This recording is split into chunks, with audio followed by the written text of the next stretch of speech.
Hello students, welcome to my channel. Today's topic is a preparation or processing. How to build a house. For constructing a building, a plan is to be prepared first by an architect according to the requirements and resources.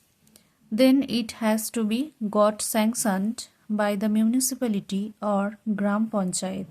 The next job is to collect materials like bricks, sand, cement, stone chips, etc. and engage masons and laborers. The real construction starts with foundation work followed by brickwork in superstructure and roof casting. Thereafter, conceal pipes are settled, doors and windows are then fitted, plastering the walls with cement and sand is done next, and it is allowed to dry.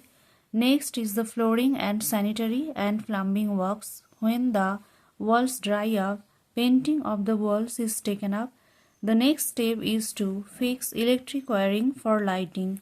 Once all these are done, the house is ready to live in.